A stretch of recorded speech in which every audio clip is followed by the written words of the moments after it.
रूहे हुस्ने मुस्तफ़ा है, रूहे हुस्ने मुस्तफ़ा है, ये के बहरे बेकरार, उसके साहिल तक कोई शेरी बयां पहचान ही, बलगल उला बिकमालिही, कशफत दुजा बिजमालिही, हसनत जमीउ खिसालिही, सल्लु अलैहि व आलिहि। आमादेर प्रभु एक नबीर उम्मत, जीवन विधान एक, ओई शिबानी कोरान। आमादेर प्रभु एक नबीर उम्मत, জীবন বিধান এক, ওই শিবানী কোরআন। তবে কেন এক নও হে মুসলমান,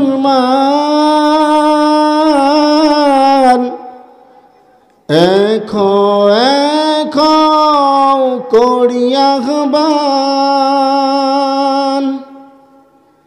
আমাদের প্রভু এক নবীর উম্মত, জীবন বিধান এক, ওই শিবানী কোরআন। তবে কেন এক নও হে মুসলমান, এক এক করিয়া আহ্বান। বাইতুল্লাহ এক, মদিনা শরীফ এক, উহুদ পাহাড় এক, বদরের মাঠ এক। বাইতুল্লাহ এক, মদিনা শরীফ এক, উহুদ পাহাড় এক, বদরের মাঠ এক। একটা তো জীবন আর মরণ তো একটাই, একটা তো জীবন আর মরণ তো একটাই, একসাথে মিলে মিশে একটাই প্রাণ।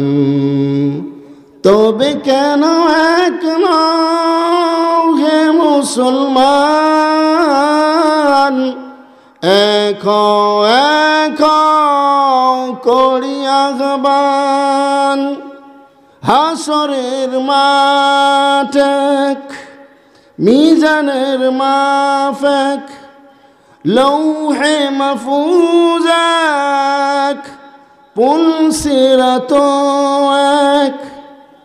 হাসরের মাঠ এক, মিজানের মাপ এক, লৌহে মাহফুজ এক, পুলসিরাত এক। একটা তো চাঁদার একটাই সূর্য, একটা তো চাঁদার একটাই সূর্য, ধরাতে নিয়ম মেনে আলো করে দান। তবে কেন এক নও হে মুসলমান, এক এক করিয়া আহ্বান।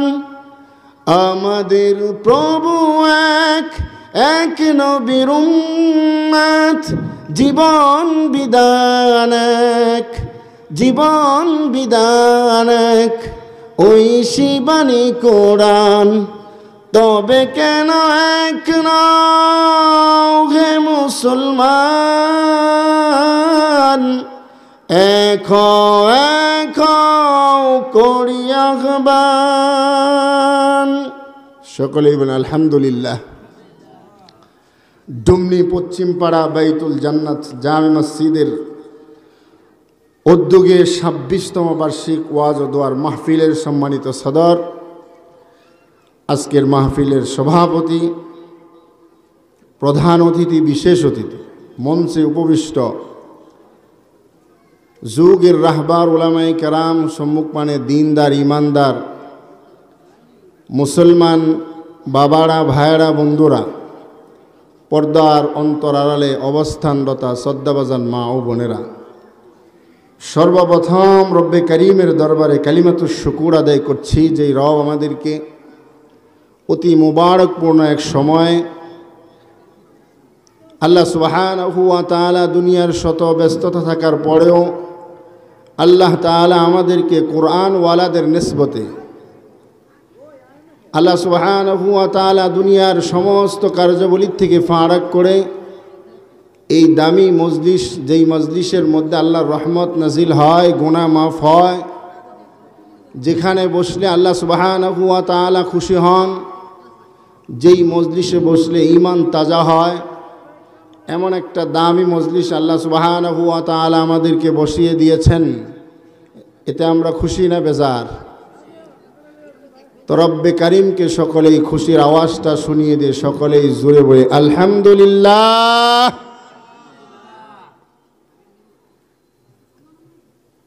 রাসূলুল্লাহ সাল্লাল্লাহু আলাইহি ওয়াসাল্লাম বলেন, ইযা মারারতুম, যখন তোমরা কোনো জায়গা দিয়ে অতিক্রম করো, ইযা মারারতুম বিরিয়াদিল জান্নাহ, যদি কোনো রিয়াদিল জান্নাহ, যেখানে কোরআনের আলোচনা হয়, হাদিসের আলোচনা হয়, এমন কোনো বাগান দিয়ে যখন তোমরা অতিক্রম করো, ইরতাফাউ, রাসূল বলেন সেখানে বিচরণ করো। কেন? বিরিয়াদিল জান্নাহ, এটা জান্নাতের মজলিস। আর ওই জান্নাতের মজলিসটাকে হাদিসের শেষ অংশে বলা হয়েছে হিলাকা যিকর, যেখানে রব্বে করিমের আলোচনা হয়। যতটুকুন সময় এখানে রব্বে করিমের আলোচনা চলবে, ততটুকুন সময়টা ওই জায়গা আল্লাহর কাছে বড় দামি হয়ে যায়। সুবহানাল্লাহ বলেন। যারা এই কোরআনের সংস্পর্শে আসে, ওই মানুষগুলো আল্লাহর কাছে দামি হয়ে যায়। আল্লাহ সুবহানাহু ওয়া তাআলা আমাদেরকে কিছু সময়ের জন্য হলেও গুনার কাজ থেকে এখন এই মুহূর্তে মানুষের মধ্যে বিভিন্ন শ্রেণীতে বিভক্ত হয়ে গেছে। কিছু মানুষ তো কোরআন তেলাওয়াত করতেছে, কিছু মানুষ তো নফল ইবাদত করতেছে, কিছু মানুষ তো কোরআন হাদিসের নিয়ে গবেষণা করতেছে, আবার কিছু মানুষ দুনিয়ার কাজে ব্যস্ত হয়ে গেছে। দুনিয়ার ব্যবসা বাণিজ্য, চাকরি বাকরির মধ্যে এখনও লিপ্ত আছে, আবার কিছু মানুষ গুনাহের কাজের মধ্যে লিপ্ত আছে। আপনাদের পাশেই এই ৩০০ ফিট দেখতে খুব সুন্দর, এখানে কত মানুষ কত প্রকারের গুনাহ করতেছে। আল্লাহ সুবহানাহু ওয়া তাআলা এই সমস্ত খারাপির থেকে আল্লাহ আমাদের হেফাজত করে, আল্লাহ আমাদেরকে চান যে আমরা জান্নাতে যাই।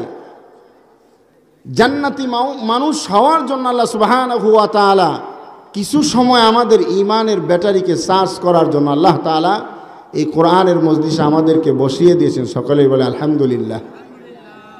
আমি আপনাদের সামনে অতি পরিচিত একটি সূরা, সূরাতুল বাকারা, এই সূরাতুল বাকারার 52 নম্বর আয়াতে কারিমাত থেকে কিছু আয়াতে কারিমা তিলাওয়াত করেছি। রাসূলুল্লাহ সাল্লাল্লাহু আলাইহি ওয়াসাল্লামের অসংখ্য হাদিসা মুবারাকাত থেকে দুখানা হাদিস পড়েছি। আল্লাহ তাআলার কাছে তৌফিক কামনা করি, আল্লাহ সুবহানাহু ওয়া তাআলা যেন আমি অদমের জবানে কিছু হিদায়তি নসিহতপূর্ণ কথা আল্লাহ তাআলা আমি নিজের জন্য বের করে দেন। সকলেই বলেন আমিন। তা আমার বয়ানের শিরোনাম হচ্ছে সাহায্য কার কাছে চাবো, কোন পন্থায় চাবো? বলেন, সাহায্য কার কাছে চাবো, পদ্ধতিটা কেমন হবে? সাহায্য কার কাছে যেতে হবে আর তার প্রক্রিয়া পদ্ধতি নিয়মটা কেমন হতে হবে, এটা হলো বয়ানের শিরোনাম। মন থাকবে তো ইনশাআল্লাহ? হ্যাঁ, আল্লাহ সুবহানাহু ওয়া তাআলা কোরআনুল কারীমের মধ্যে মুমিনদেরকে আল্লাহ ডাক দিয়া, মুহাব্বতের ডাক দিয়ে আল্লাহ তাআলা বলেন, ইয়া আইয়ুহাল্লাযীনা আমানুস্তাঈনু, ইয়া আইয়ুহাল্লাযীনা আমানুস্তাঈনু বিস-সাবরি ওয়াস-সালাহ। আল্লাহ বড় দরদ মাখা আওয়াজ দিয়া মুমিন বান্দাদেরকে ডাক দেয়। আল্লাহ বলেন, ইয়া আইয়ুহাল্লাযীনা আমানু, হে ঈমানদার। আল্লাহ বড় মায়া করে ডাক দেয়, বান্দা তুই কোন জগতে যাস, কোন দিকে যাস? তোর সাহায্য লাগবে, চাকরি লাগবে, ব্যবসা লাগবে, তুই মুসিবতে আসো, ক্ষতিগ্রস্তের মধ্যে আসো, বিপদের মধ্যে আসো, ইস্তাঈনু,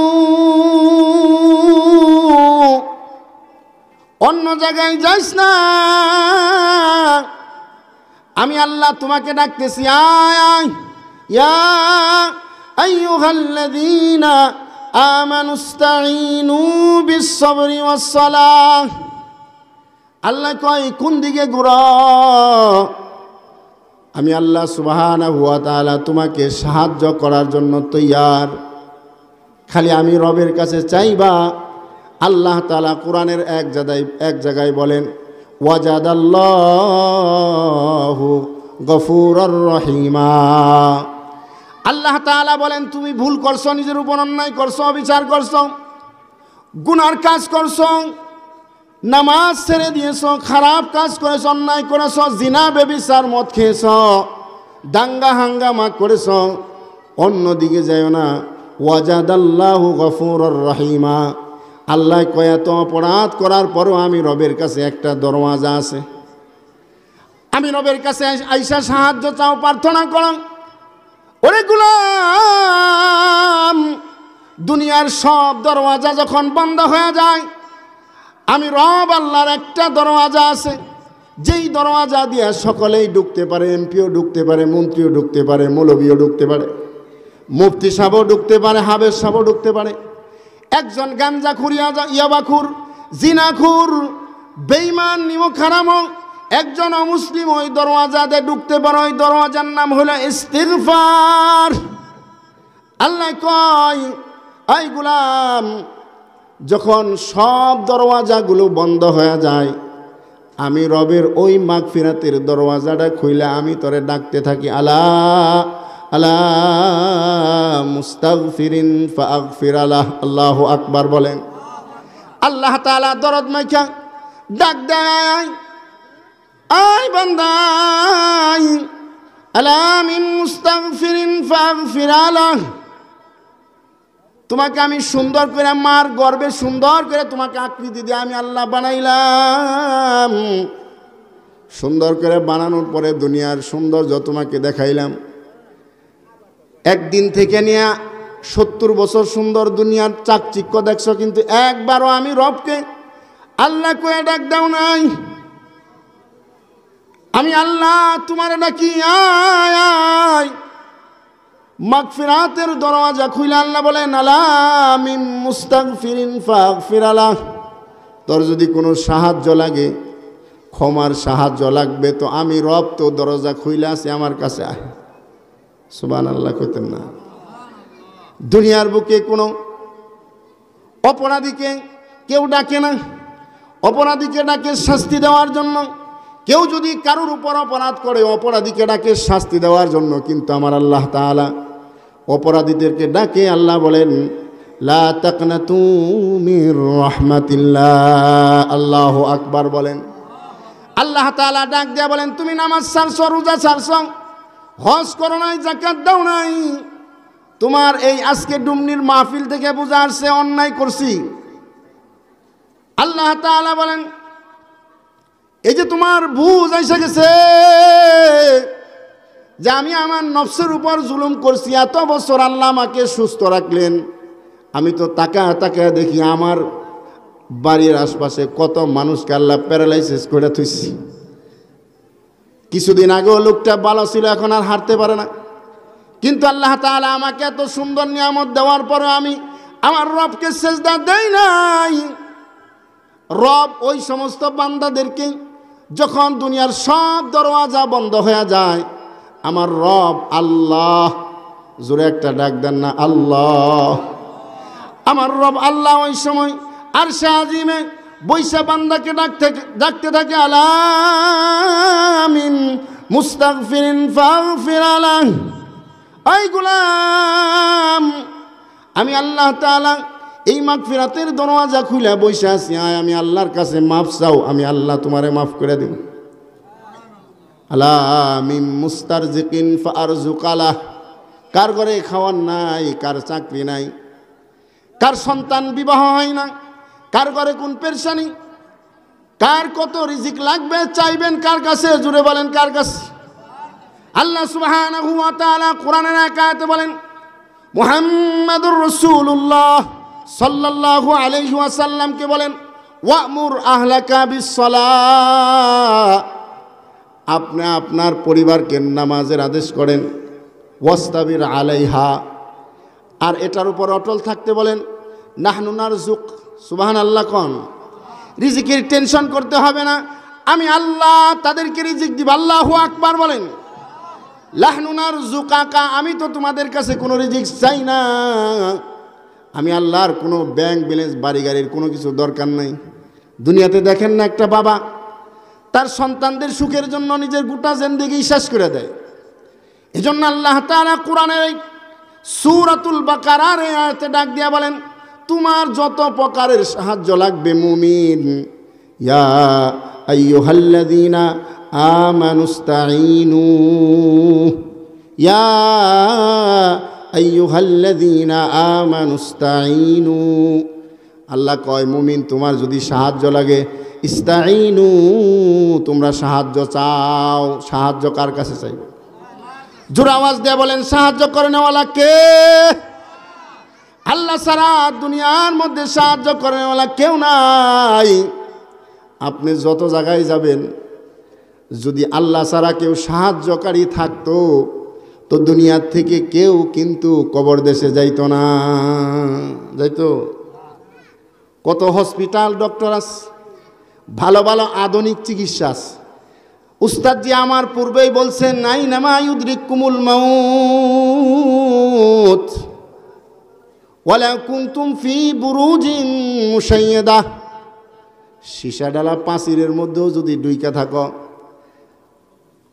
ডাক্তারি ফর্মুলা অনুযায়ী বিভিন্ন চিকিৎসা নিয়ে যদি মানুষ বাঁচতে পারতো, তাইলে আইসিইউ নামক যেই সুন্দর একটা ঘর বানাইছে, যেখানে মৃত্যুর আগ পর্যন্ত মানুষের শ্বাস প্রশ্বাসকে বাঁচিয়ে রাখা যায়, লক্ষ লক্ষ টাকা বাবার জন্য খরচ করে। এরপরও সন্তান চায় বাবা আমার কিছু মুহূর্তের জন্য আমার বাবা আমার কাছে থাক। যখন ডক্টর বলে তোমার বাবার আর হায়াত বাকি নাই, তার শ্বাস প্রশ্বাসে কষ্ট হচ্ছে, দ্রুত পরিবারের পক্ষ থেকে বলে তাকে আইসিইউতে ভর্তি করে দেন, টাকা যত লাগে দেব। তো আল্লাহ ছাড়া সাহায্যকারী যদি কাউকে পাওয়া যাইতো তো দুনিয়ার মানুষ দুনিয়া ছাড়তো না। আল্লাহ কয় পাবি না, লা ইলাহা ইল্লাল্লাহ, আল্লাহু লা ইলাহা ইল্লাল্লাহ। আল্লাহ ছাড়া কোনো ইলাহ নাই, আল্লাহ ছাড়া কোনো সাহায্যকারী নাই।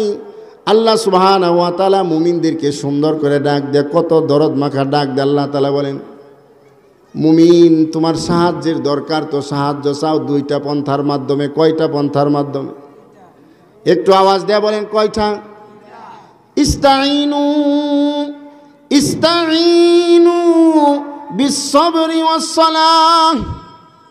আল্লাহ কয়, এই মুমিন তোমার সাহায্য লাগবে তো তুমি সবর আর নামাজের মাধ্যমে আমি আল্লাহ তাআলাকে ডাকো। কয়টা জিনিসের মাধ্যমে ডাকতে হবে? সবর এবং নামাজের মাধ্যমে যখন বান্দা আল্লাহকে ডাক দিবে, আল্লাহ তাআলা বলেন ইন্নাল্লাহা মা'আস সাবিরিন। আল্লাহু আকবার বলেন। আল্লাহ বলেন অবশ্যই আমি ধৈর্যশীলদের সাথে আছি। ধৈর্য নিয়ে যখন বান্দা আমাকে ডাকবে, আমি আল্লাহ ওই আমার বান্দার সাথে আছি। মুফাসসিরিনে কেরাম লেখেন, যেই সমস্ত বান্দা সবর করবে, যেই সমস্ত মুমিন সবর করবে, আল্লাহ তাআলা তার ঈমানের মাকামকে বাড়িয়ে দিবে, মর্যাদাকে বাড়িয়ে দিবে। সুবহানাল্লাহ। এজন্য রাসূলুল্লাহ সাল্লাল্লাহু আলাইহি ওয়াসাল্লাম বলেন, ইন্নাল আবদা ইযা সাবাকাত লাহু মিনাল্লাহি মানজিলাহ, ইন্নাল আবদা ইযা সাবাকাত লাহু মিনাল্লাহি মানজিলাহ ফালাম ইউবলিগহা বিআমালিহি। যখন কোনো বান্দা তার নেক আমল দিয়া, তার কার্যাবলী দিয়া মর্যাদার শীর্ষ স্থানে উঠতে পারে না, সুউচ্চ মাকাম যখন কোনো বান্দা পায় না, তো আল্লাহ সুবহানাহু ওয়া তাআলা ওই বান্দাকে মর্যাদার শীর্ষ স্থানে উঠানোর জন্য আল্লাহ সুবহানাহু ওয়া তাআলা সরকারে দু জাহাঁ বলেন ইবতালাহুল্লাহু ফি জাসাদিহি। আল্লাহ বান্দারে পরীক্ষা নেওয়া শুরু করে। সুবহানাল্লাহ কোন। যখন বান্দা তার আমল দিয়ে সে যে মাকামে যাওয়ার দরকার ওই মাকামে পৌঁছতে পারে না, তো আল্লাহ তাআলা পরীক্ষা নেওয়া শুরু করে। যেমন আল্লাহ সুবহানাহু ওয়া তাআলা আদম আলা নবিয়িনা আলাইহিস সালাতু ওয়াস সালাম থেকে নিয়ে যত আম্বিয়া আলাইহিস সালাতু ওয়াস সালাম দুনিয়াতে আসছে, সমস্ত নবীদের মর্যাদা উঁচু না নিচু, সকলের ঊর্ধ্বে না নিচে, সমস্ত নবীদের মর্যাদা হলো সকলের ঊর্ধ্বে। সুবহানাল্লাহ বলেন। আল্লাহ সুবহানাহু ওয়া তাআলা এই সমস্ত নবীদের মর্যাদা বাড়িয়েছেন। কি দিয়ে বানিয়েছেন? বিভিন্ন সময় নবীদেরকে পরীক্ষা নিয়েছেন, বিভিন্ন মুসিবত দিয়ে আল্লাহ সুবহানাহু ওয়া তাআলা নবীদের পরীক্ষা নিয়েছেন। এখন প্রশ্ন হতে পারে, আমাদের সমাজে তো একটা কথা আছে, যে খারাপ মানুষ তার পরীক্ষা বেশি হয়, যে খারাপ মানুষ তার মুসিবত বেশি আসে। কথা ঠিক না? অনেকে বলে না, ও শয়তান দেখে ওর এইটা হয়েছে, পাও বাংস, ও দুষ্ট দেখে ওর এইটা হয়েছে।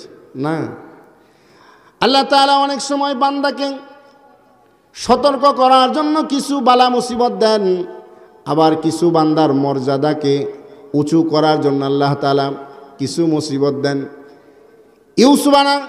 ইউসুফ আলাইহিস সালাতু ওয়াস সালাম, আল্লাহ সুবহানাহু ওয়া তাআলা ইউসুফ আলাইহিস সালাতু ওয়াস সালামকে একটু মুসিবত দিয়েছেন। কয়েক বছর মিশরের জেলখানায় রাখছেন। আল্লাহ কয়, ইউসুফ আমি তো তোমাকে মিশরের জেলখানায় রেখে তোমার মর্যাদা বাড়াইতেছি। আল্লাহু আকবার বলেন। কিছুদিন যাবে তো এই মিশরের প্রেসিডেন্ট আমি আল্লাহ তাআলা তোমাকে বানিয়ে দেব। মূসা নবী আলাইহিস সালাতু ওয়াস সালামকে আল্লাহ কিছুদিন মুসিবত দিয়েছে। মূসা মার গর্ভের থেকে জমিনে আসছে, আল্লাহ তাআলা মার বুকটাকে খালি করে দিয়া মূসার মার কাছে ওহী পাঠিয়ে বলেন, আই মা, আপনি আপনার সন্তানটাকে নদীর মধ্যে ভাসিয়ে দেন। একটা মা জননী তার সন্তানকে কখনো নদীতে ভাসাতে পারে না। মা যত কষ্টে থাক না কেন সবসময় সন্তানকে আগলিয়ে রাখে। আপনারা দেখবেন ঢাকা শহরের ফুটপাতে গেলেও দেখা যায় তার থাকার কোনো জায়গা নাই, ঘর নাই, বাড়ি নাই, পরনে পোশাকটাও সুন্দর না, খাবারের কোনো ব্যবস্থা নাই। একটা সন্তানকে কুলে লইয়া মানুষের কাছে হাত পাততেছে, কিন্তু সন্তানটা কাউকে দেয় না। মূসা আলাইহিস সালাতু ওয়াস সালামকে আলাদা করছে, একটু সময়ের জন্য আলাদা করছে। আল্লাহ সুবহানাহু ওয়া তাআলা বলেন, আমি এজন্য আলাদা করছি, আমি আল্লাহ তাআলা মিশরের টপ লেভেলের সন্ত্রাস ফেরাউনকে আমি মূসার মাধ্যমে দ্রবীত করব। আল্লাহু আকবার বলেন। আল্লাহ তাআলা মূসাকে নবুয়ত দান করছেন। এরকম প্রত্যেকটা নবী আলাইহিস সালাতু ওয়াস সালামকে আল্লাহ পরীক্ষা নিয়ে তাদের মর্যাদা বাড়িয়ে দিয়েছেন। হাদিসের মধ্যে আছে, সবচাইতে বড় বড় পরীক্ষা বালা মুসিবত আল্লাহ তাআলা আসাদুল বালা আলাল আম্বিয়া, আমসাল ফাল আমস। আল্লাহ তাআলা সব চাইতে বড় বড় মুসিবত। আমার আপনার মুসিবত কি? আমার আপনার মুসিবত তো পেট ব্যথা, মাথা ব্যথা, ক্যান্সার, ব্রেন স্ট্রোক, কিডনি রোগ। এই সামান্য সামান্য কিছু মুসিবত দিয়ে আল্লাহ পরীক্ষা নেয়। হযরতে হুযাফাতুল ইয়ামানী রাদিয়াল্লাহু তাআলা, এ মুমিন ভাই, সাহাবীদের ঈমানের পরীক্ষাটা আল্লাহ কেমন ভাবে নিছেন? হুযাফাতুল ইয়ামানী রাদিয়াল্লাহু তাআলা উনি শত্রুর সামনে এরকম তৈলের ড্যাগ গরম হইতেছে, ওনার সামনে একজন সাহাবীকে ড্যাগের মধ্যে পোড়ানো হয়েছে।